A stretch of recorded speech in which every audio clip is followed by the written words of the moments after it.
Yo mga idol, musta? Mandrake Mascot, Stevie nga pala. At mag-usapan, Barangay Nibra, Justin Brownlee, matinding inamin at si Stan gustong makakabalik sa upunan ng Barangay Nibra. Pero bago ito nga yan, kung bago pa lang sa aking channel, huwag mong kalimutan mag-subscribe at i-click ang notification bell para like kang updated sa atin dito sa upload natin.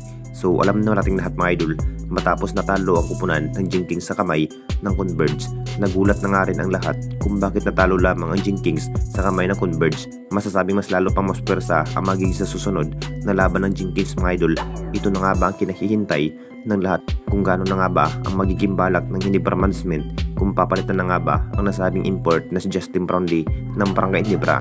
Alam na nating lahat mga idol kung gaano ka-impact ito si Justin Brownlee sa bawat laban. Naging sayang nga ang naging import ni Justin Brownlee sa naging laban ng Converge na may 39 points kung saan natalo lamang sa isang kupunan ng Converge. Ang plano sana ni Justin Brownlee mga idol, posibleng aalis na nga ba sa upunan ng Jenkins. Mukhang magpapahinga muna ang nasabing import na si Justin Brownlee. Si Justin Brownlee lamang ang namukhang nagpupursige sa bawat laban mga idol. Gandang adjustment na rin ni Coach Tim para kay Justin Brownlee.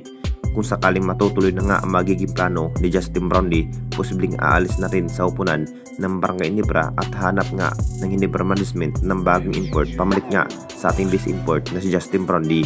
Bad news pa rin ang balita para sa ating base import na si Justin Brownlee na may planong aalis muna sa ating home team ng Jenkins. At dito na naman tayo sa isa pa nating balita, si Stan gustong makakabalik sa upunan ng Barangay Ginebra. Alam na natin lahat mga idol, talagang naging faktor na rin itong si Stan sa upunan ng Barangay Ginebra bilang import. Si Stan na rin ang naging sentro bilang big man bukod pa kay Japit Aguilar. Talagang ang plano na rin ang nasabing player na magbabalik muna sa upunan ng ating Barangay Ginebra ngayong Commissioner Cup.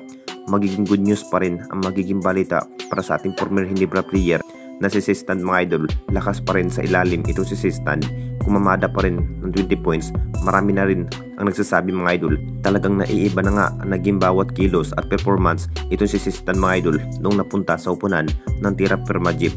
Hindi na rin tulad noong nasa upunan ng Barangay Ginebra pa lamang ito, lakas pa rin sa Bendideria. Siya na rin ang dahilan kung bakit nabigyan nga ang Jenkins na magandang history ang kampyonato. Posibleng mapunta muli itong si Stan sa kamay ng ating Barangay Ginebra. Plano na rin ng SMC kunin muli ito si Stan at si Isaac Gunga ang pamalit at gagawing trade asset ng Barangay Ginebra. Inamin naman ni Coach Tim mga idol, kukunin muli itong si Stan anytime mapunta sa upunan ng Barangay Ginebra dahil naging free agent na nga ang nasabing big man ng Jenkins. Anong masasabi ninyo mga idol tungkol sa ating video?